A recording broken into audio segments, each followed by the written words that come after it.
Praise the lord. ದೇವರ ನಾಮಕ್ಕೆ ಸ್ತೋತ್ರ. ಈ ದಿನ ನಿಮ್ಮೆಲ್ಲರನ್ನು ಸಜೀವ ವಾಕ್ಯ ಕಾರ್ಯಕ್ರಮಕ್ಕಾಗಿ ನಾನು ಸ್ವಾಗತಿಸುತ್ತೇನೆ. ಪ್ರಿಯರೇ, ನೀವೆಲ್ಲರೂ ಸಜೀವ ವಾಕ್ಯವನ್ನು ವೀಕ್ಷಿಸ್ತಾ ಇದ್ದೀರಿ. ದೇವರ ನಾಮಕ್ಕೆ ಸ್ತೋತ್ರ. ನಾನು ನಂಬುತ್ತೇನೆ ಮತ್ತು ನಂಬಿ ದೇವರಿಗೆ ಸ್ತೋತ್ರ ಮಾಡುತ್ತೇನೆ. ಏನಂದರೆ, ಕೇಳಿದಂಥ ವಾಕ್ಯದ ಮೂಲಕ ನಿಮಗೆ ಆದರಣೆ ಉಂಟಾಗಿರಬಹುದು ಎಂಬುದಾಗಿ ಮತ್ತು ಅದು ಅರ್ಥ ಕೂಡ ಆಗಿರಬಹುದು ಎಂಬುದಾಗಿ ನಂಬುತ್ತೇನೆ. 10ನೇ ಅಧ್ಯಾಯ ಅಪೊಸ್ತಲ ಕೃತ್ಯದಲ್ಲಿ ಪೇತ್ರನು ಕೊರ್ನೇಲ್ಯನ ಮನೆಗೆ ಹೋಗುವಾಗ ಅವರೆಲ್ಲರೂ ಬಹಳ ಉತ್ಸಾಹದಿಂದ ಕಾಯ್ತಾ ಕೂತಿದ್ದಾರೆ. ಯಾಕೆ? ಕೊರ್ನೇಲ್ಯನಿಗೆ ದೇವದೂತರೇ ಬಂದು ಹೇಳಿದರು, ಇಂತಿಂಥವನ ಮನೆಯಲ್ಲಿ ಪೇತ್ರನ ಇದ್ದಾನೆ, ಅವನನ್ನು ಇಲ್ಲಿಗೆ ಕರೆಕಳಿಸು ಎಂಬುದಾಗಿ. ಅವನು ಹೇಳುವ ಮಾತಿನಿಂದ ಏನೆಲ್ಲ ಆಗ್ತದೆ ಎಂಬುದಾಗಿ ದೇವದೂತರು ಬಂದು ಕೊರ್ನೇಲ್ಯನಿಗೆ ತಿಳಿಸಿದಾಗ ಪೇತ್ರನು ಬಂದು ಪ್ರಸಂಗ ಮಾಡಿದ.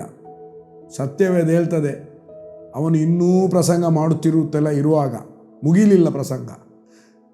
ಕೇಳಿದವರೆಲ್ಲರ ಮೇಲೆ ಪವಿತ್ರಾತ್ಮನ ಇಳಿದು ಬಂದ. ಹಾಗಾಗಿ ನಾವು ಕೇಳುವಾಗ, ದೇವರ ವಾಕ್ಯವನ್ನು ಕೇಳಿ ನಂಬುವಾಗ ಅನೇಕ ಅದ್ಭುತ ಕಾರ್ಯ, ಸೂಚಕ ಕಾರ್ಯಗಳು ನಮ್ಮ ಜೀವಿತದಲ್ಲಿ ಆಗುತ್ತದೆ. ನಮ್ಮ ಜೀವಿತಗಳು ಬದಲಾವಣೆ ಆಗುತ್ತದೆ ಮತ್ತು ಪವಿತ್ರಾತ್ಮನ ಮೂಲಕವಾಗಿ ದೇವರ ರಾಜ್ಯದಲ್ಲಿ ನಮಗೆ ವಾಕ್ಯಾನುಸಾರವಾಗಿ ನಡೆಯಲಿಕ್ಕೆ ದೇವರ ವಾಕ್ಯ ನಮಗೆ ಸಹಾಯ ಮಾಡುತ್ತದೆ. ನಾನು ಕಳೆದ ವಾರ ಕರೆಯಲ್ಪಟ್ಟವರು ಎಂಬ ಒಂದು ಸಂದೇಶವನ್ನು ಉಪದೇಶವಾಗಿ ಕೊಡ್ತಾ ಇದ್ದೆ. ಕರೆಯಲ್ಪಟ್ಟವರು ನಾವು ಯಾರು? ನಾವು ಕರೆಯಲ್ಪಟ್ಟವರು. ಅದಕ್ಕೆ ಬೇಕಾದ ವಾಕ್ಯವನ್ನು ತೋರಿಸಿ ನಾನು ಮಾತನಾಡ್ತಾ ಇದ್ದೆ. ಹಾಗಾಗಿ ಕಳೆದ ವಾರ ನಾವು ಹೇಗೆ ನಮ್ಮನ್ನು ಯಾರು ಕರೆದಿದ್ದಾರೆ, ನಾವು ಕರೆಯಲ್ಪಟ್ಟವರು, ನಮ್ಮನ್ನು ಯಾರು ಕರೆದಿದ್ದಾರೆ, ಹೇಗೆ ಕರೆಯಲ್ಪಟ್ಟಿದ್ದೇವೆ ಎಂಬುದಾಗಿ ಅಲ್ಲಿ ತನಕ ನಾವು ಅದನ್ನು ಧ್ಯಾನ ಮಾಡಿದೆವು. ಪ್ರಿಯರೇ, ಅಲ್ಲಿ ತನಕ ಧ್ಯಾನ ಮಾಡಿದೆವು. ಸೊ ಮುಂದೆ ನಾವು ಸ್ವಲ್ಪ ಧ್ಯಾನ ಮಾಡುವ, ಎಲ್ಲಿಂದ ನಾವು ಕರೆಯಲ್ಪಟ್ಟಿದ್ದೇವೆ ಎಂಬುದಾಗಿ ಮತ್ತು ಯಾವುದಕ್ಕೋಸ್ಕರ ಕರೆಯಲ್ಪಟ್ಟಿದ್ದೇವೆ ಎಂಬುದಾಗಿ ಧ್ಯಾನ ಮಾಡುವ. ಅದಕ್ಕಿಂತ ಮುಂಚೆ ಒಂದು ಸಣ್ಣ ಪ್ರಾರ್ಥನೆಯನ್ನು ಮಾಡುತ್ತಾ ನಮ್ಮನ್ನು ನಾವು ಕರ್ತನ ವಾಕ್ಯಕ್ಕಾಗಿ ಸಿದ್ಧ ಮಾಡಿಕೊಳ್ಳೋಣ. ತಂದೆಯಾದ ದೇವರೇ, ನಿನ್ನ ಘನವುಳ್ಳ ನಾಮಕ್ಕೆ ನಾನು ಸ್ತೋತ್ರವನ್ನು ಸಲ್ಲಿಸುತ್ತೇನೆಪ್ಪ. ಈ ಒಂದು ವೇಳೆಗಾಗಿ ಸ್ತೋತ್ರ. ನಿನ್ನ ವಾಕ್ಯ ಹೇಳ್ತದೆ, ನಾವು ಕರೆಯಲ್ಪಟ್ಟವರು, ನಮ್ಮನ್ನು ನೀನೇ ಕರೆದಿದ್ದಿ. ದೇವರೇ ನಮ್ಮನ್ನು ಕರೆದಿದ್ದಾನೆ. ಭೂಮಿ ಆಕಾಶ ಉಂಟು ಮಾಡಿದ ಸರ್ವಶಕ್ತನಾದ ದೇವರೇ, ನೀನು ನಮ್ಮನ್ನು ಕರೆದಿದ್ದಿ. ನಾವು ಹೇಗೆ ಕರೆಯಲ್ಪಟ್ಟಿದ್ದೇವೆ ಮತ್ತು ಎಲ್ಲಿಂದ ಕರೆಯಲ್ಪಟ್ಟಿದ್ದೇವೆ, ಯಾವುದಕ್ಕೋಸ್ಕರ ಕರೆಯಲ್ಪಟ್ಟಿದೆ ಎಂಬುದಾಗಿ ಧ್ಯಾನ ಮಾಡುವಂತೆ ನೀನು ಆಳವಾದ ಪ್ರಕಟಣೆಯನ್ನು ಕೊಟ್ಟು ನಮ್ಮನ್ನು ನಡೆಸು ಎಂಬುದಾಗಿ ಪ್ರಾರ್ಥಿಸುತ್ತೇವೆ ಸ್ವಾಮಿ. ನಿನ್ನ ವಾಕ್ಯ ಹೇಳ್ತದೆ, ಕತ್ತಲೆಯೊಳಗಿಂದ ಕರೆದು ಅತಿಶಯವಾದ ಬೆಳಕಿನಲ್ಲಿ ಸೇರಿಸಿದ ಆತನ ಗುಣ ಅತಿಶಯಗಳನ್ನು ಪ್ರಚುರ ಮಾಡುವವರಾಗುವಂತೆ ನಮ್ಮನ್ನು ನೀನು ಆರಿಸಿಕೊಂಡ, ದೇವರು ಆರಿಸಿಕೊಂಡ ಜನಾಂಗ, ನಿಮ್ಮ ಸ್ವಕೀಯ ಪ್ರಜೆ, ಅರಸ ವಂಶಸ್ಥ ಯಾಜಕ ವರ್ಗವನ್ನಾಗಿ ನಮ್ಮನ್ನು ಮಾಡಿದ್ದಿ. ನಿನ್ನ ಘನವುಳ್ಳ ನಾಮಕ್ಕೆ ನಾವು ಸ್ತೋತ್ರವನ್ನು ಸಲ್ಲಿಸುತ್ತೇವೆ. ಕರ್ತನೆ, ಕೇಳುವವರು ವಾಕ್ಯವನ್ನು ಕೇಳುತ್ತಾ ಇರುವಾಗ ಓ ಕರ್ತನೆ, ಪವಿತ್ರಾತ್ಮನ ಶಕ್ತಿ ಇವರ ಮೂಲಕ ಚಲಿಸಲಿ. ನನ್ನನ್ನು ನಂಬುವವನ ಹೊಟ್ಟೆಯೊಳಗಿಂದ ಶಾಸ್ತ್ರದಲ್ಲಿ ಹೇಳಿರುವ ಪ್ರಕಾರ ಜೀವವುಳ್ಳ ಹೊಳೆಗಳೇ, ನದಿಗಳೇ ಹರಿಯುತ್ತದೆ ಎಂಬುದಾಗಿ. Thank you lord. ಇವರ ಮೂಲಕ, ವಾಕ್ಯ ಕೇಳುವವರ ಮೂಲಕ ಜೀವದ ನದಿಗಳು ಹರಿಯಲಿಕ್ಕೆ ಪ್ರಾರಂಭವಾಗಲಿ. ತಂದೆ, ನಿನಗೆ ಸ್ತೋತ್ರ. ಯೇಸುವಿನ ನಾಮದಲ್ಲಿ ತಂದೆ, ಆಮೆನ್, ಆಮೆನ್, ಆಮೆನ್. ಓಕೆ, ಮೊನ್ನೆ ನಾವು ಧ್ಯಾನ ಮಾಡ್ತಿದ್ದೆವು 2 ಪೇತ್ರ 1ನೇ ಅಧ್ಯಾಯ 3ನೇ ವಚನ. ದೇವರು ನಮ್ಮನ್ನು ತನ್ನ ಪ್ರಭಾವ ಮತ್ತು ಗುಣಾತಿಶಯದಿಂದ ಕರೆದಿದ್ದಾನೆ. ಅದನ್ನು ನಾನು ವಿವರಿಸಿದ್ದೇನೆ. ಆತನ ಪ್ರಭಾವ ಎಂಥದ್ದು, ಆತನ ಗುಣ ಎಂಥದ್ದು, ಆತನ ಅತಿಶಯ ಏನು ಎಂಬುದಾಗಿ. ಆಮೇಲೆ ಗಲಾತ್ಯ 1ನೇ ಅಧ್ಯಾಯ 6ನೇ ವಚನ, ದೇವರು ನಮ್ಮನ್ನು ಕ್ರಿಸ್ತನ ಕೃಪೆಯಿಂದ ನಮ್ಮನ್ನು ಕರೆದನು. ಕ್ರಿಸ್ತನು ನಮ್ಮನ್ನು ಆತನ ಕೃಪೆಯಿಂದ ಕರೆದನು. ಮತ್ತು ಗಲಾತ್ಯ 1ನೇ ಅಧ್ಯಾಯ, ಅದೇ 1ನೇ ಅಧ್ಯಾಯ 15ನೇ ವಚನದಲ್ಲಿ ಕೃಪೆಯಿಂದ ಕರೆದ ದೇವರು. ಅದಮ್ಮ ಓದಮ್ಮ, ಗಲಾತ್ಯ 1:15. ಆದರೆ ನಾನು ತಾಯಿಯ ಗರ್ಭದಲ್ಲಿದ್ದಾಗಲೇ ನನ್ನನ್ನು ಪ್ರತ್ಯೇಕಿಸಿ ತನ್ನ ಕೃಪೆಯಿಂದ ಕರೆದ ದೇವರು ತನ್ನ ಮಗನನ್ನು ನಾನು ಅನ್ಯ ಜನರಲ್ಲಿ ಪ್ರಸಿದ್ಧಪಡಿಸುವವನಾಗಬೇಕೆಂದು ಆತನನ್ನು ನನ್ನೊಳಗೆ ಪ್ರಕಟಿಸುವುದಕ್ಕೆ ಇಚ್ಛಯಿಸಿದಾಗಲೇ. ಸಾಕಲ್ಲಿಗೆ. ಸೊ ದೇವರು ತಾಯಿಯ ಗರ್ಭದಲ್ಲಿ, ಪೌಲನು ಆತನ ತಾಯಿಯ ಗರ್ಭದಲ್ಲಿರುವಾಗ ಏನಾಯ್ತಂದರೆ, ದೇವರು ಆತನನ್ನು ಕರೆದ. ತಾಯಿಯ ಗರ್ಭದಲ್ಲಿರುವಾಗಲೇ ಕರೆದಿದ್ದಾನೆ. ಅದನ್ನು ಪೌಲನು ಎಕ್ನಾಲಜ್ ಮಾಡಿದ್ದಾನೆ. ನಾನು ಹುಟ್ಟಿದ ನಂತರ ಅಲ್ಲ, ಅಥವಾ ಕ್ರೈಸ್ತರನ್ನು ಹಿಂಸೆಯೇ ಪಡಿಸಿ ಅವರನ್ನು ಸೆರೆಮನೆಗೆ ಹಾಕಿದ ನಂತರ ಅಲ್ಲ ದೇವರನ್ನ ನಾನು ಕರೆದದ್ದು. ನಾನು ಕುದುರೆಯಲ್ಲಿ ಹೋಗುವಾಗ ಕ್ರಿಸ್ತನ ಎನ್ಕೌಂಟರ್ ಆದಾಗ ಕರೆದದಲ್ಲ, ನನ್ನನ್ನು ಕರೆಯುವಾಗ ತಾಯಿಯ ಗರ್ಭದಲ್ಲಿರುವಾಗಲೇ ಕರೆದಿದ್ದಾನೆ. ಬಟ್ ಆ ಕರೆ ಪೌಲನಿಗೆ ಅರಿವಾಗಲಿಕ್ಕೆ, ಆ ಕರೆ ಪ್ರಕಟ ಆಗಲಿಕ್ಕೆ ಲೇಟ್ ಆಯಿತು. ಅದಕ್ಕೆ ತಂದೆಯಾದ ದೇವರು ಮಗನಾದ ಯೇಸುವಿನ ಮೂಲಕ ಆತನನ್ನು ಅನ್ಯ ಜನರಲ್ಲಿ ತನ್ನ ಸುವಾರ್ತೆಯನ್ನು ಪ್ರಕಟಿಸುವುದಕ್ಕೆ ಇಚ್ಛಯಿಸಿದಾಗಲೇ ಆವಾಗ ಗೊತ್ತಾಯಿತು, ನನ್ನನ್ನು ದೇವರು ಕರೆದಿದ್ದಾನೆ. ಯಾವಾಗ ಕರೆದಿದ್ದಾನೆ? ತಾಯಿಯ ಗರ್ಭದಲ್ಲಿರುವಾಗಲೇ ಕರೆದಿದ್ದಾನೆ. ಪೌಲನನ್ನು ತಾಯಿಯ ಗರ್ಭದಲ್ಲಿ ಇರುವಾಗ ದೇವರು ಕರೆದಿರುವುದಾದರೆ ನಮ್ಮನ್ನು ಯಾವಾಗ ಕರೆದಿದ್ದಾನೆ? ನಮ್ಮನ್ನು ಕೂಡ ದೇವರು, ಒಂದು ಬೈಬಲ್ ಹೇಳ್ತದೆ, ಜಗತ್ತುತ್ಪತ್ತಿಗಿಂತ ಮುಂಚೆ ಕ್ರಿಸ್ತನಲ್ಲಿ ನಮ್ಮನ್ನು ಕರೆದಿದ್ದಾನೆ, ಕ್ರಿಸ್ತನಲ್ಲಿ ನಮ್ಮನ್ನು ಆರಿಸಿಕೊಂಡಿದ್ದಾನೆ. ಮತ್ತು ಗರ್ಭದಲ್ಲಿ ಪಿಂಡವಾಗಿರುವಾಗಲೇ, ಒಂದು ವಚನ ಓದಮ್ಮ, ಯೆರೆಮೀಯನ ಪ್ರವಾದನೆ ಗ್ರಂಥ 1ನೇ ಅಧ್ಯಾಯ 5ನೇ ವಚನ. ಯೆರೆಮೀಯನ ಪ್ರವಾದನೆ ಗ್ರಂಥ 1ನೇ ಅಧ್ಯಾಯ 5ನೇ ವಚನ. ಅಲ್ಲಿ ಯೆರೆಮೀಯನನ್ನು ದೇವರು ಹೇಗೆ ಕರೆದರು ಎಂಬುದಾಗಿ, ನಾನು ನಿನ್ನನ್ನು ಗರ್ಭದಲ್ಲಿ ರೂಪಿಸುವುದಕ್ಕೆ ಮುಂಚೆನೆ ನಿನ್ನನ್ನು ತಿಳಿದಿದ್ದೇನೆ. ಮತ್ತೆ ನೀನು ಉದರದಿಂದ ಬರುವುದಕ್ಕೆ ಮೊದಲೇ ನಿನ್ನನ್ನು ಪ್ರತಿಷ್ಠಿಸಿದ್ದೇನೆ. ನೀನು ಉದರದಿಂದ ಬರುವುದಕ್ಕಿಂತ ಮುಂಚೆ ನಿನ್ನನ್ನು ನಾನು ಪ್ರತಿಷ್ಠಿಸಿದೆ. ಅಂದರೆ ಅವನು ತಾಯಿಯ ಗರ್ಭದಲ್ಲಿ ಇರುವುದಕ್ಕಿಂತ ಮುಂಚೆನೇ, ಅಂದರೆ ತಾಯಿಯ ಗರ್ಭದೊಳಗೆ ಬರುವುದಕ್ಕಿಂತ ಮುಂಚೆ, ಪಿಂಡ ಆಗುವುದಕ್ಕಿಂತ ಮುಂಚೆ ಅವನು ಎಲ್ಲಿದ್ದ ಅಂದರೆ ಅವನ ತಂದೆಯಲ್ಲಿದ್ದ. ಒಬ್ಬ ವ್ಯಕ್ತಿ ತಾಯಿಯ ಗರ್ಭದೊಳಗೆ ಹೋಗುವುದಕ್ಕಿಂತ ಮುಂಚೆ ಎಲ್ಲಿದ್ದಾನೆ ಎಂಬುದಕ್ಕೆ ನಿಮಗೆ ವಿಟ್ನೆಸ್ ಬೇಕಾ? ತೆಗಿರಿ 7ನೇ ಅಧ್ಯಾಯ, ಇಬ್ರಿಯರು ಬರೆದ ಪತ್ರಿಕೆ 7ನೇ ಅಧ್ಯಾಯ 9ನೇ ವಚನ. ಇದು ಮಾತ್ರವಲ್ಲದೆ ದಶಮ ಭಾಗಗಳನ್ನು ತಕ್ಕೊಳ್ಳುವ ಲೇವಿಯು ಕೂಡ ಅಬ್ರಹಾಮನ ಮೂಲಕ ದಶಮ ಭಾಗಗಳನ್ನು ಕೊಟ್ಟ ಹಾಗಾಯಿತೆಂದು ಹೇಳಬಹುದು. 10ನೇ ವಚನ. ಹೇಗೆಂದರೆ ಮೆಲ್ಕಿಜೆದೇಕನು ಲೇವಿಯ ಮೂಲ ಪುರುಷನನ್ನು ಎದುರುಗೊಂಡಾಗ ಲೇವಿಯು ತತ್ವರೂಪವಾಗಿ ಯಾರಲ್ಲಿದ್ದನು? ಇವನೊಳಗೆ ಇದ್ದನು. ಇವನೊಳಗೆ ಅಂದರೆ ಅಬ್ರಾಹಮನ ಒಳಗಿದ್ದನು. ಅಬ್ರಾಹಮನಿಗೆ ಹುಟ್ಟಿದ ಮಗನ ಹೆಸರು ಈಸಾಕನ ಮಗನ ಹೆಸರು ಯಾಕೋಬನ ಮಕ್ಕಳಲ್ಲಿ 12 ಮಕ್ಕಳಲ್ಲಿ 3ನೇವ ಫಸ್ಟ್ ರೂಬೇನ್, 2ನೇವ ಸಿಮೆಯೋನು, 3ನೇವ ಲೇವಿ. ರೂಬೇನು ಸಿಮೆಯೋನು ಮಾತ್ರ ಅಲ್ಲ, ತತ್ವರೂಪವಾಗಿ ಎಲ್ಲ ಮಕ್ಕಳು ಯಾಕೋಬನ ಒಳಗಿದ್ರು. ಆ 12 ಕುಲಕ್ಕೆ ಸಂಬಂಧಪಟ್ಟ 12 ಮೂಲ ಪುರುಷರು, ಅದರಲ್ಲಿ 3ನೇ ವ್ಯಕ್ತಿಯಾದ ಲೇವಿ ತತ್ವರೂಪವಾಗಿ ಅಬ್ರಾಹಮನ ಒಳಗಡೆ ಇದ್ದ. ಯಾವಾಗ ಅಂದರೆ ಅಬ್ರಾಹಮನು ಮೆಲ್ಕಿಷೆದೆಕಗೆ ದಶಮ ಭಾಗವನ್ನು ಕೊಡುವಾಗ ಅಬ್ರಾಹಮ ಒಬ್ಬನೇ ಕೊಡಲಿಲ್ಲ. ಅಬ್ರಾಹಮನೊಟ್ಟಿಗೆ ಇಸಾಕ ಇದ್ದ, ಇಸಾಕನ ಒಳಗಡೆ ಯಾಕೋಬ ಇದ್ದ, ಆ ಯಾಕೋಬನ ಒಳಗಡೆ 12 ಮಂದಿ ಇದ್ದರು, ಮೂಲ ಪುರುಷನಾದ ಲೇವಿ ಕೂಡ ಇದ್ದ. ಆಗ ಪಿಂಡವಾಗಿರುವುದಕ್ಕಿಂತ ಮುಂಚೆ ತಾಯಿಯ ಗರ್ಭದಲ್ಲಿ ಆತನು ನೋಡಿದ್ದಾನೆ. ಪಿಂಡವಾಗುವುದಕ್ಕಿಂತ ಮುಂಚೆ ತಾಯಿಯ ಗರ್ಭದಲ್ಲಿರುವಾಗಲೇ ದೇವರು ಯೆರೆಮೀಯನನ್ನು ಪ್ರತಿಷ್ಠಿಸಿದ್ದಾನೆ. ಯಾವುದಕ್ಕೋಸ್ಕರ? ಆತನು ಮುಂದೆ ಮಾಡಬೇಕಾದ ದೇವರ ಸೇವೆ ಮಾಡುವುದಕ್ಕೋಸ್ಕರ. ಪ್ರವಾದಿಯ ಸೇವೆ, ಪವರ್ಫುಲ್ ಪ್ರವಾದಿಯ ಸೇವೆ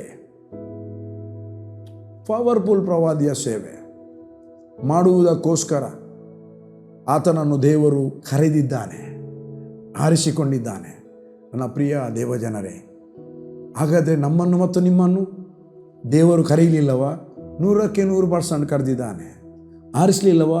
100ಕ್ಕೆ 100% ಆರಿಸಿದ್ದಾನೆ. ನೇಮಿಸಲಿಲ್ಲವ? ನೇಮಿಸಿದ್ದಾನೆ. ನಮಗೆ ಆತನ ಕರೆಯಲ್ಪಡುವಿಕೆ ಅಂಡರ್ಸ್ಟ್ಯಾಂಡ್ ಆಗಬೇಕು, ಆತನ ಅರಿಸಲ್ಪಡುವಿಕೆ ನಮಗೆ ಅಂಡರ್ಸ್ಟ್ಯಾಂಡ್ ಆಗಬೇಕು. ನಮಗೆ ಆತನ ನೇಮಿಸಲ್ಪಡುವಿಕೆ ಕೂಡ ನಮಗೆ ಅರ್ಥ ಆಗಬೇಕು, ನಮ್ಮ ತಿಳುವಳಿಕೆಗೆ ಬರಬೇಕು. ಆಗ ನಾವು ಯಾತಕ್ಕಾಗಿ ಕರೆಯಲ್ಪಟ್ಟೆವು ಎಂಬ ವಿಚಾರ ನಮಗೆ ಅರ್ಥ ಆಗಿದರೆ, ನಮ್ಮನ್ನು ಯಾರು ಕರೆದಿದ್ದಾನೆ, ನಮ್ಮನ್ನು ಕರೆಯುವಾಗ ದೇವರು ಹೇಗೆ ಕರೆದಿದ್ದಾನೆ, ನಮ್ಮನ್ನು ಕರೆಯುವಾಗ ಎಲ್ಲಿಂದ ಕರೆದಿದ್ದಾನೆ, ಅದು ಮುಂದೆ ಬಿಡಿಸಲಿಲ್ಲ ಎಂಬುದಾಗಿ ಗೊತ್ತಾಗಬೇಕು. 49ನೇ ಯೆಶಾಯ 49ನೇ ಅಧ್ಯಾಯ 1ನೇ ವಚನ ಮತ್ತು 5ನೇ ವಚನ ಓದು. ದ್ವೀಪ ನಿವಾಸಿಗಳೇ ನನ್ನ ಕಡೆಗೆ ಇತ್ತ ಕಿವಿಗೊಡಿರಿ. ದೂರದ ಜನಾಂಗಗಳೇ ಆಲಿಸಿರಿ. ನಾನು ಗರ್ಭದಲ್ಲಿದ್ದಾಗಲೇ, ಯೆಶಾಯ ಹೇಳ್ತಾನೆ, ನಾನು ಗರ್ಭದಲ್ಲಿರುವಾಗಲೇ ಯೆಹೋವನು ನನ್ನನ್ನು ಕರೆದನು. ಯಾವಾಗ ಕರೆದ?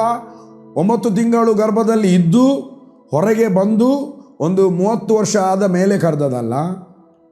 ಗರ್ಭದಲ್ಲಿ ಪಿಂಡವಾಗಿರುವಾಗಲೇ, ಅದು 1ನೇ ತಿಂಗಳ, 2ನೇ ತಿಂಗಳ, 3ನೇ ತಿಂಗಳ, 4ನೇ ತಿಂಗಳ ಅಂತ ಗೊತ್ತಿಲ್ಲ.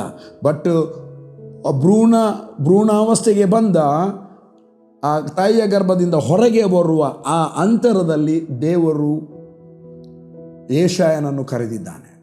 ಓಕೆ, ತಾಯಿಯ ಗರ್ಭದಲ್ಲಿರುವಾಗಲೇ ನನ್ನನ್ನು ಕರೆದನು. 5ನೇ ವಚನ ಓದಮ್ಮ. ಆಹಾ, ನಾನು ಯೆಹೋವನ ದೃಷ್ಟಿಯಲ್ಲಿ ಮಾನ್ಯನು, ನನ್ನ ದೇವರೇ ನನಗೆ ಬಲವು. ಯಾಕೋಬನ್ನು ತನಗೆ ಸೇರಿಸಿಕೊಳ್ಳಬೇಕೆಂತಲೂ.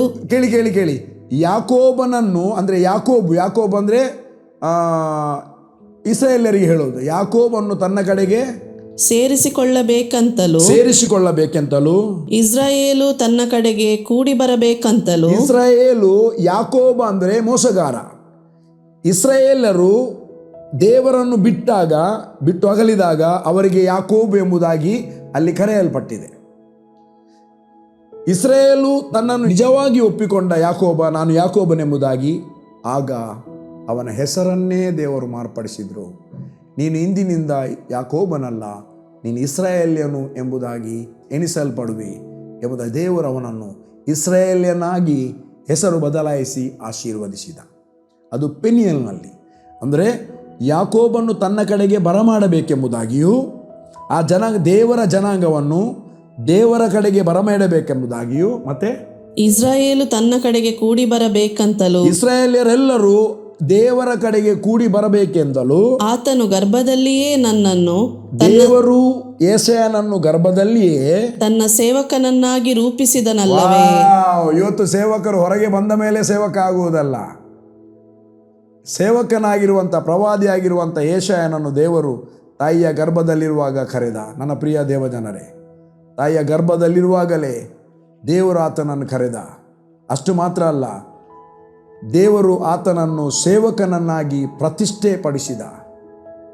ಯಾವುದಕ್ಕೋಸ್ಕರ ಅಂದರೆ, 1ನೇದು ಯಾಕೋಬನ್ನು ತನ್ನ ಕಡೆಗೆ ಬರಮಾಡುವುದಕ್ಕೋಸ್ಕರ, ಇಸ್ರಾಯೇಲನ್ನು ತನ್ನ ಕಡೆಗೆ ಸೇರಿಸಿಕೊಳ್ಳುವುದಕ್ಕೋಸ್ಕರ, ಕೂಡಿಸಿಕೊಳ್ಳುವುದಕ್ಕೋಸ್ಕರ.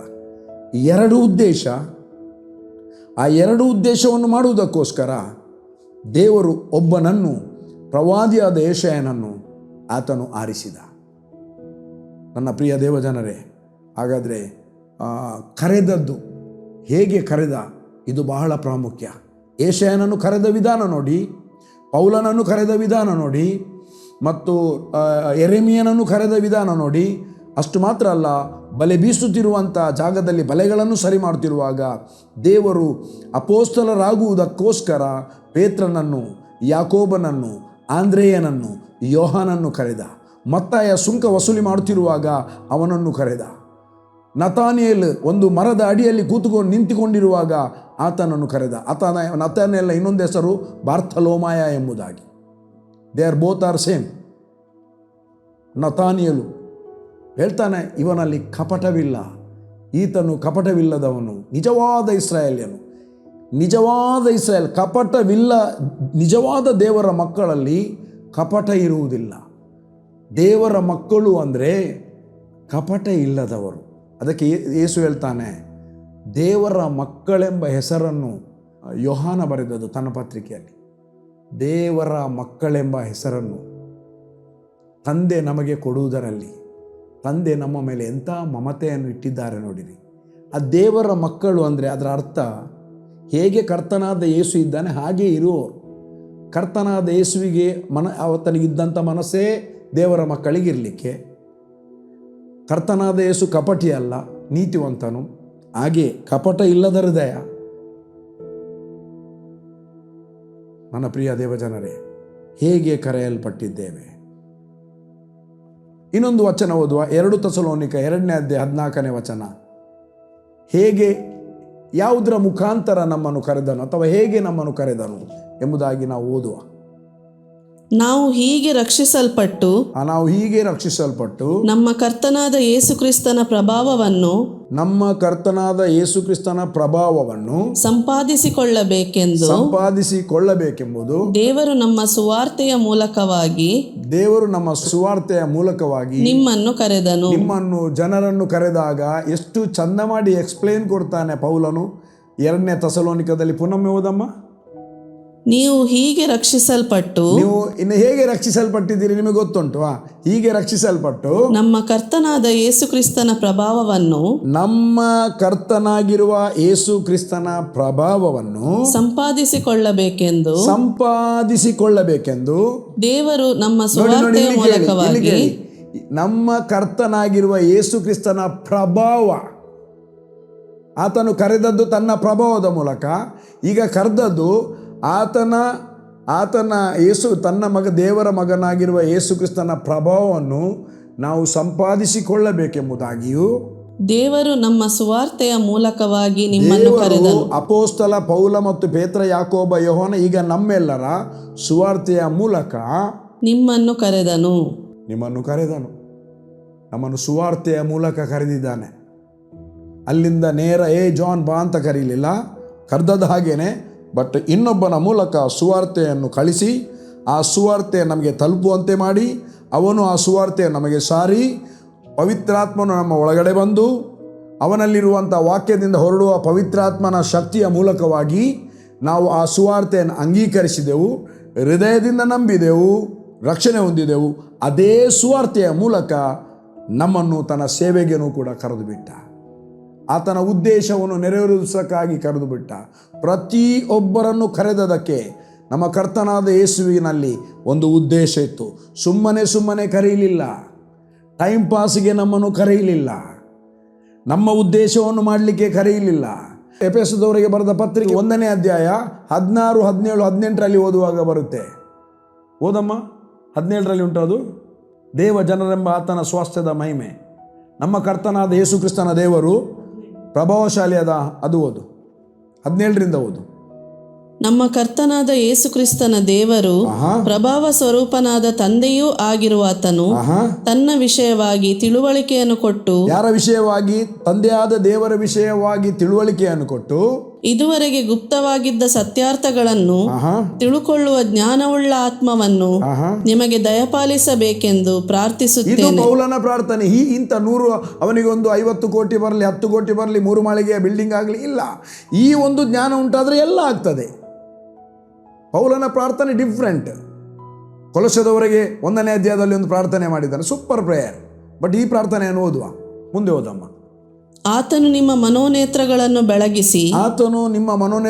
ಬೆಳಗಿಸಿ, ಆತನಿಂದ ಕರೆಸಿಕೊಂಡವರು ನಿರೀಕ್ಷಿಸುವ, ನಾವು ಕರೆದವರು, ಆತನಿಂದ ಕರೆಸಲ್ಪಟ್ಟಂತ ನಾವುಗಳು ನಿರೀಕ್ಷಿಸುವ ಪದವಿ, ನಾವು ನಿರೀಕ್ಷಿಸುವ ಪದವಿ ಎಂತದೆಂಬುದನ್ನು ದೇವಜನರೆಂಬ ಆತನ ಸ್ವಾಸ್ಥ್ಯದ, ಬಂತು ದೇವಜನರೆಂಬ ಆತನ ಸ್ವಾಸ್ಥ್ಯದ ಮಹಿಮೆ, ಮಹಿಮೆ ಅತಿಶಯವು ಎಂತದೆಂಬುದನ್ನು ನಂಬುವವರಾದ ನಮ್ಮಲ್ಲಿ ಇರ್ಲಿ ತಿಳ್ಕೊಳ್ಳುವಂತೆ ಅಂತಹ ಜ್ಞಾನವುಳ್ಳ ಆತ್ಮವನ್ನು ನಮಗೆ ಅನುಗ್ರಹಿಸಲಿ ಎಂಬುದಾಗಿ ಪ್ರಾರ್ಥನೆ ಮಾಡ್ತಾನೆ. ಇಲ್ಲಿ ನೋಡಿ, ಆತನ ಜನರೆಂಬ ಆತನ ಸ್ವಾಸ್ಥ್ಯದ ಮಹಿಮೆ. ನಾವು ಆತನ ಜನರು, ಆತನ ಸ್ವಾಸ್ಥ್ಯ.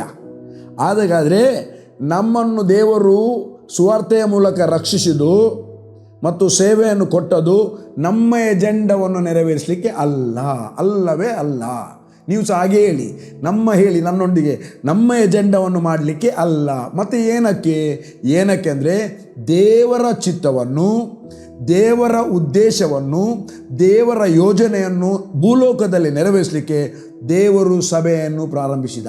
ಫಸ್ಟ್ ಆಫ್ ಆಲ್ ದೇವರು ಕರ್ತನಾದ ಯೇಸುವನ್ನು ಕಳಿಸಿದ್ದು ಪರಲೋಕದ ಸಂಗತಿಗಳು ಭೂಲೋಕದಲ್ಲಿ ಮಾಡಲಿಕ್ಕೋಸ್ಕರ ಮತ್ತು ದೇವರ ಮಕ್ಕಳನ್ನಾಗಿ ಮಾರ್ಪಡಿಸುವುದಕ್ಕೋಸ್ಕರ ತನ್ನ ಒಬ್ಬನೇ ಮಗನಾಗಿರುವ ಯೇಸು ಕ್ರಿಸ್ತನ ಸಾರೂಪ್ಯ, ತಂದೆಯಾದ ದೇವರ ಸಾರೂಪ್ಯವನ್ನು ನಾವು ಹೊಂದುವುದಕ್ಕೋಸ್ಕರ ಆದಾಮನು ಏನನ್ನು ಮಾನವ ಕುಲ ಏದೇನ್ ತೋಟದಲ್ಲಿ ಏನನ್ನು ಕಳುಕೊಂಡಿತೋ ಅದನ್ನು ಭೂಲೋಕದಲ್ಲಿ ಇರುವಾಗಲೇ ನಾವು ಅದನ್ನು ಸಂಪಾದಿಸಿಕೊಳ್ಳುವುದಕ್ಕೋಸ್ಕರ ಅಥವಾ ಪಡಕೊಳ್ಳುವುದಕ್ಕೋಸ್ಕರ, ನಮಗೆ ಅದನ್ನು ಕೊಡುವುದಕ್ಕೋಸ್ಕರ, ನಾವು ಪಡಕೊಳ್ಳುವುದಂದರೆ ನಾವು ಏನೋ ಮಾಡಿ ಅರ್ನಿಂಗ್ ಮಾಡುವುದಲ್ಲ, ಉಚಿತಾರ್ಥ, there is a free gift. ಅದನ್ನು ನಾವು ಹೊಂದುವುದಕ್ಕೋಸ್ಕರ ದೇವರು ಒಂದು ಬಹಳ ದೊಡ್ಡ ಉದ್ದೇಶವನ್ನೇ ಇಟ್ಟು ತನ್ನ ಒಬ್ಬನೇ ಮಗನಾದ ಯೇಸು ಕ್ರಿಸ್ತನು ಭೂಲೋಕಕ್ಕೆ ಕಳಿಸಿ 3.5 ವರ್ಷ ತನ್ನ ಸೇವೆಯನ್ನು ಮಾಡಿಸಿ ಅದ್ಭುತ ಕಾರ್ಯ ಸೂಚಕ ಕಾರ್ಯಗಳನ್ನು ಮಾಡಿ ತನ್ನ ಕರುಣೆಯನ್ನು ಮತ್ತು ಕೃಪೆಯನ್ನು ಧಾರಾಳವಾಗಿ ಜನರಿಗೆ ತೋರಿಸಿ ಕೊನೆಗೆ ಶಿಲುಬೆಯಲ್ಲಿ ತಾನು ಸತ್ತು ಪ್ರಾಣವನ್ನು ಕೊಟ್ಟು ಹೂಣಲ್ಪಟ್ಟು ಮೃತ್ಯುಂಜಯನಾಗಿ ಎದ್ದು ಬರುವಂತೆ ಮಾಡಿದ್ದು ಒಂದೇ ಉದ್ದೇಶಕ್ಕೋಸ್ಕರ ನಾವೆಲ್ಲರೂ ಆತನ ಸಾರೂಪ್ಯವನ್ನು ಹೊಂದಿ ಆತನ ಹಾಗೆಯೇ ಆಗಿ ನಾವು ಈ ಲೋಕದಲ್ಲಿ ಆತನ ಮಹಿಮೆಯ ಮಕ್ಕಳಾಗಿ ನಡೆಸಲ್ಪಟ್ಟು ಅನೇಕರನ್ನು ಬೆಂಕಿಯ ಬಾಯೊಳಗಿಂದ ಎಳೆದು ರಕ್ಷಿಸಿ ನಾವು ರ್ಯಾಪ್ಚರ್ ಆಗುವುದಕ್ಕೋಸ್ಕರ ಈ ಲೋಕದಲ್ಲಿ ದೇವರು ಸಭೆಯನ್ನು ಸ್ಥಾಪಿಸಿದ. ಆ ಸಭೆಯಲ್ಲಿ ನಮ್ಮನ್ನೆಲ್ಲರನ್ನು ಬರಮಾಡಿ ಅಲ್ಲಿ ಸಭಾಪಾಲಕನನ್ನು ಅಥವಾ ಸೇವಕರನ್ನಿಟ್ಟು ಒಂದು ಸಭೆಯಲ್ಲಿ 3 ಕಾಲ್ಗಳು ಬಹಳ ಪ್ರಾಮುಖ್ಯ. 3 ಕಾಲ್ಗಳು ಒಟ್ಟಾಗಿ ಸೇವೆ ಮಾಡುವಂಥದ್ದು ಬಹಳ ಪ್ರಾಮುಖ್ಯ. ಸಭೆಯಲ್ಲಿ ದೇವರು ಮೊದಲನೆಯದಾಗಿ ಅಪೋಸ್ತಲರನ್ನು, ಎರಡನೆಯದಾಗಿ ಪ್ರವಾದಿಗಳನ್ನು, ಮೂರನೇದಾಗಿ ಉಪದೇಶಿಗಳನ್ನು ಇಟ್ಟನು. ಯಾಕೆ? ನಮ್ಮನ್ನೆಲ್ಲರನ್ನು ಕ್ರಿಸ್ತನ ಪರಿಪಕ್ವತೆಗೆ ನಡೆಸುವುದಕ್ಕೋಸ್ಕರ ಈ 3 ಕಾಲನ್ನು ಒಟ್ಟಾಗಿಟ್ಟ. ಎಲ್ಲ ಸೇವಕರನ್ನು ಕರೆದದ್ದು ಒಂದೇ ಉದ್ದೇಶ, ಎಲ್ಲ ವಿಶ್ವಾಸಿಗಳನ್ನು ಕರೆದದ್ದು ಒಂದೇ ಉದ್ದೇಶ.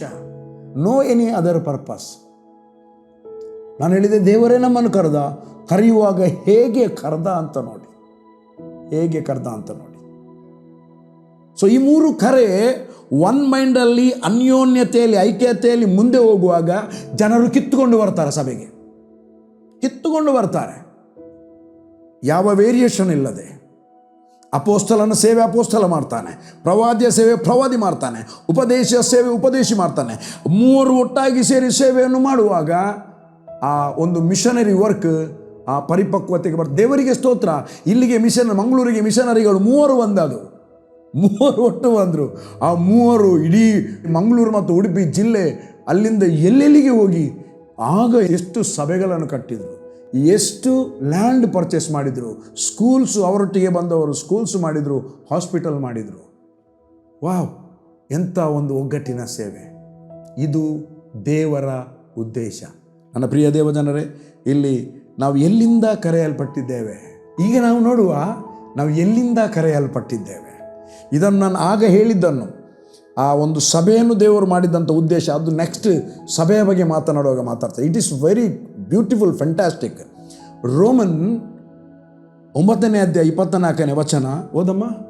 ಆತನು ಕರುಣಿಸಿದ ನಮ್ಮನ್ನು ಯಹೂದ್ಯರೊಳಗಿಂದ ಮಾತ್ರ ಕರೆಯದೆ ಹೋಶೇಯನ ಗ್ರಂಥದ ವಚನದಲ್ಲಿ ತಾನು ಸೂಚಿಸಿದಂತೆ ಅನ್ಯ ಜನರೊಳಗಿಂದ ಸಹ ಕರೆದನು. ಅನ್ಯ ಜನರನ್ನು ಅಂದ್ರೆ ಇಲ್ಲಿ ಅನ್ಯ ಜನರಂದ್ರೆ ಇಸ್ರಾಯೇಲರು ಅಲ್ಲದವರು, ಇಸ್ರಾಯೇಲಿಯರ್ತರು. ಕ್ರೈಸ್ತರಲ್ಲಿ ಅನ್ಯ ಜನ ಅಂದರೆ ಯೇಸು ಕ್ರಿಸ್ತನನ್ನು ಅಂಗೀಕರಿಸದೆ ಇರುವಂಥವರು, ಅವರು ಅನ್ಯ ಜನರು. ಬಟ್ ಇದರಲ್ಲಿ ಅನ್ಯ ಜನರು ಅಂದರೆ ಯಹೂದ್ಯರು ಮತ್ತು ಅನ್ಯ ಜನರು ಎರಡೇ ಪಂಗಡ ಇರುವುದು. ಇಸ್ರಾಯೇಲರಲ್ಲೆಲ್ಲರೂ ಅವರು ಇಬ್ಬರು ಯಹೂದ್ಯರು ಮತ್ತು ಅನ್ಯ ಜನರು, ಅಲ್ಲದೆ ಇರುವವರು ಅನ್ಯ ಜನರು. ಹಾಗಾಗಿ ಇಲ್ಲಿ ಹೇಳ್ತಾನೆ, ಇಲ್ಲಿ 2ರ ಕೆಟಗರಿ ನಾವು ನೋಡುವಾಗ ದೇವರು ಯಾವುದರ ಒಳಗಿಂದ ಎಲ್ಲಿಂದ ನಮ್ಮನ್ನು ಕರೆದ ಎಂಬುದಾಗಿ ಗೊತ್ತಾಗ್ತದೆ. ಯಹೂದ್ಯರಂದರೆ ಅವರು ನಂಬರ್ 1 ಸಂಪ್ರದಾಯ ಮಾಡುವವರು, ಸಂಪ್ರದಾಯಸ್ಥರು, ಭಾರಿ ಸ್ಟ್ರಾಂಗೆಸ್ಟ್ ಸಂಪ್ರದಾಯಸ್ಥರು. ಅನ್ಯರಂದರೆ ಅನ್ಯರ ಕೆಟಗರಿ 4ನೇ ಅಧ್ಯಾಯ 17ನೇ ವಚನದಲ್ಲಿ ಬರೆದಿದೆ. ಬಟ್ ಸಮಯ ಮುಗೀತಾ ಬಂತು. ಎಫೆಸದವರಿಗೆ ಬರೆದ ಪತ್ರಿಕೆ 4ನೇ ಅಧ್ಯಾಯ 17ನೇ ವಚನದಲ್ಲಿ ಬರೆದಿದೆ. ಅದನ್ನು ಓದಿ ನಾನು ಮುಗಿಸ್ತೇನೆ. ನೆಕ್ಸ್ಟ್ ವೀಕ್ ನಾನು ಅದನ್ನು ಬಿಡಿಸ್ತೇನೆ. ನೆಕ್ಸ್ಟ್ ವೀಕ್ ಅದನ್ನು ಬಿಡಿಸ್ತೇನೆ. ಬಟ್ ಬಹಳ ಸುಂದರವಾದ ಒಂದು ಮಾತುಗಳು ಕರೆಯಲ್ಪಟ್ಟವರ ಬಗ್ಗೆ ದೇವರು ವಿವರವಾಗಿ ಸತ್ಯವೇದದಲ್ಲಿ ಇಟ್ಟಿದ್ದಾನೆ. ಓದಮ್ಮ. ಆದದರಿಂದ ಅನ್ಯ ಜನರು ನಡೆದುಕೊಳ್ಳುವ ಪ್ರಕಾರ ನೀವು ಇನ್ನು ಮೇಲೆ ನಡೆದುಕೊಳ್ಳಬಾರದೆಂದು ಕರ್ತನಲ್ಲಿರುವವನಾಗಿ ನಿಮಗೆ ಖಂಡಿತವಾಗಿ ಹೇಳುತ್ತೇನೆ. ಅನ್ಯ ಜನರು ನಡ್ಕೊಳ್ಳುವ ಪ್ರಕಾರ ಇನ್ನು ಮೇಲೆ ನೀವು ನಡ್ಕೊಳ್ಳಬಾರದೆಂಬುದಾಗಿ ನಾನು ಖಂಡಿತವಾಗಿ ಕರ್ತನಲ್ಲಿರುವವನಾಗಿ ಹೇಳುತ್ತೇನೆ. ಈಗ ಕೆಟಗರಿ ಕೊಡ್ತಾನೆ. ಅನ್ಯ ಜನರಂದ್ರೆ ಯಾರು? ಓದು. ಅವರು ನಿಷ್ಪ್ರಯೋಜನವಾದ ಬುದ್ಧಿಯುಳ್ಳವರಾಗಿ ನಡೆದುಕೊಳ್ಳುತ್ತಾರೆ. ನಂಬರ್ 1, ಅವರು ನಿಷ್ಪ್ರಯೋಜನವಾದ ಬುದ್ಧಿಯುಳ್ಳವರಾಗಿ ನಡೆಯುತ್ತಾರೆ. ಅವರ ಮನಸ್ಸು ಮೊಬ್ಬಾಗಿ ಹೋಗಿದೆ. ನಂಬರ್ 2, ಅವರ ಮನಸ್ಸು ಮೊಬ್ಬಾಗಿ ಹೋಗಿದೆ. ಅವರು ತಮ್ಮ ಹೃದಯದ ಕಾಠಿಣ್ಯದ ನಿಮಿತ್ತದಿಂದಲೂ. ನಂಬರ್ 3, ಅವರು ತಮ್ಮ ದೇವರ ವಿಷಯವಾಗಿ, ಕರ್ತನಾದ ಯೇಸುವಿನ ವಿಷಯವಾಗಿ ಹೃದಯದಲ್ಲಿ ಕಾಠಿಣ್ಯ ಮಾಡಿದ್ದಾರೆ. ನನಗೆ ಬೇಡವೇ ಬೇಡ. ತಮ್ಮಲ್ಲಿರುವ ಅಜ್ಞಾನದ ನಿಮಿತ್ತದಿಂದಲೂ. ಯೇಸುವಿನ ವಿಷಯದಲ್ಲಿರುವ ಅಜ್ಞಾನ ಅಂದರೆ ಅವನು ಫಾರಿನ್ ದೇವರು, ಅವನು ಇಲ್ಲಿಯವನಲ್ಲ, ಭಾರತ ದೇಶದವನಲ್ಲ, ಫಾರಿನ್ ದೇವರು. ಮತ್ತು ಅವನು ನಮಗೆ ಸಂಬಂಧಪಟ್ಟವನಲ್ಲ, ಅವನು ಬಡಗಿಯ ಮಗ, ಅವನು ಬಡಗಿಯ ಮಗ, ಬಡಗಿ. ಇಂಥ ಒಂದು ಅಜ್ಞಾನದ ನಿಮಿತ್ತ ದೇವರ ವಿಷಯದಲ್ಲಿ ದೇವರಿಂದಾಗುವ ಜೀವಕ್ಕೆ ಅನ್ಯರಾಗಿದ್ದಾರೆ. ದೇವರಿಂದ ಉಂಟಾಗುವ ನಿತ್ಯ ಜೀವಕ್ಕೆ ಅನ್ಯರಾಗಿದ್ದಾರೆ. ನಾವು ನಿತ್ಯ ಜೀವ ಹೊಂದದೇ ಇದ್ದಂಥವರು, ನಮಗೆ ನಿತ್ಯ ಜೀವ ಸಿಕ್ಕಿರಲಿಲ್ಲ.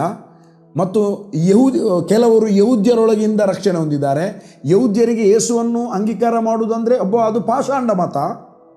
ಅವರು ಸಾಂಪ್ರದಾಯ ಪ್ರಿಯರು. ನಾವು ಮೋಶೆಯ ಶಿಷ್ಯೆ, ನೀವು ಆತನ ಶಿಷ್ಯರೆಂಬುದಾಗಿ ಅಸಹ್ಯವಾಗಿ ಮಾತಾಡ್ತಿದ್ರು. ಹಾಗೆ ಇಂಥ 2 ಪಂಗಡಗಳಿಂದ ದೇವರು ಜನರನ್ನು ಆರಿಸಿದ್ದಾರೆ. ಎಲ್ಲಿಂದ ಆರಿಸಿದ್ದಾರೆ?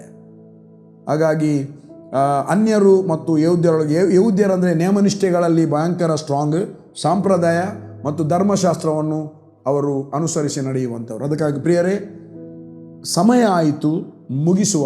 ನೆಕ್ಸ್ಟ್ ನಾನಿದನ್ನು ಕಂಟಿನ್ಯೂ ಮಾಡ್ತೇನೆ, ಮುಂದುವರಿಸ್ತೇನೆ. ನನ್ನ ಮಗಳು ಅನ್ಸಿಲಾ ಇದ್ದಾಳೆ. ಆಕೆ ಬೈಬಲನ್ನು ಓದಲಿಕ್ಕೆ ನನಗೆ ಇವತ್ತು ಸಹಾಯ ಮಾಡಿದ್ದು ದೇವರಿಗೆ ಸ್ತೋತ್ರ. God bless you so much. So ನಿಮ್ಮನ್ನು ಕೂಡ ದೇವರು ಬಲವಾಗಿ ಆಶೀರ್ವದಿಸಲಿ. ದೇವರು ನಿಮ್ಮ ಸಂಗಡ ಇದ್ದಾನೆ. ನಾನು ಸಣ್ಣ ಪ್ರಾರ್ಥನೆ ಮಾಡಿ ಮುಗಿಸಿಬಿಡ್ತೇನೆ ಇವತ್ತಿನ ಎಪಿಸೋಡನ್ನು. ತಂದೆಯಾದ ದೇವರೇ, ನಾವು ಕರೆಯಲ್ಪಟ್ಟವರು ಹೇಗೆ ಕರೆಯಲ್ಪಟ್ಟಿದ್ದೇವೆ, ಎಲ್ಲಿಂದ ಕರೆಯಲ್ಪಟ್ಟಿದ್ದೇವೆ ಎಂಬ ಒಂದು ಪ್ರಕಟಣೆಯನ್ನು ನೀನು ದಯಪಾಲಿಸಿದ್ದಿ. ಅದನ್ನು ನಾನು ವಿವರಿಸಿದ್ದೇನೆ ಸ್ವಾಮಿ. ಸೊ ತಾಯಿಯ ಗರ್ಭದಲ್ಲಿರುವಾಗಲೇ ನೀನು ಜನರನ್ನು ಕರೆದಿದ್ದಿ. ಬಹಳ ಒಂದು ಸುಂದರವಾದ ಕರೆಯಲ್ಪಡುವಿಕೆ. ಅದಕ್ಕಾಗಿ ಸ್ತೋತ್ರ ಸ್ವಾಮಿ. ನಮ್ಮನ್ನು ಕರೆಯುವಲಿಕ್ಕೆ ನೀನು ಮನಸ್ಸು ಮಾಡಿದೆಯಲ್ಲ, ಅದಕ್ಕಾಗಿ ನಿನ್ನನ್ನು ವಂದಿಸುತ್ತೇವೆ ಅಪ್ಪ. ನಿನಗೆ ಸ್ತೋತ್ರವನ್ನು ಸಲ್ಲಿಸ್ತೇವೆ. ನಾವು ನಾಶವಾಗಿ ಹೋಗಬೇಕಿತ್ತು, ಅನ್ಯರಾಗಿದ್ದೆವು. ನಮ್ಮನ್ನು ಕರೆದು ನಮಗೆ ನಿತ್ಯ ಜೀವವನ್ನು ಕೊಟ್ಟಿದ್ದಿ. ನಿನಗೆ ಸ್ತೋತ್ರಪ್ಪ ತಂದೆ. ನಿನ್ನನ್ನು ಕೊಂಡಾಡುತ್ತೇವೆ. ವಾಕ್ಯ ಕೇಳಿದಂಥ ಪ್ರತಿಯೊಬ್ಬರಿಗೂ ಅದು ಅವರು ತಿರುಗಿ ಅವರು ಕೇಳಲಿ ಮತ್ತು ವಾಕ್ಯ ಸಂಪೂರ್ಣವಾಗಿ ಅರ್ಥವಾಗಲಿ. ಯೇಸುವಿನ ನಾಮದಲ್ಲಿ ತಂದೆ. Amen, amen, amen.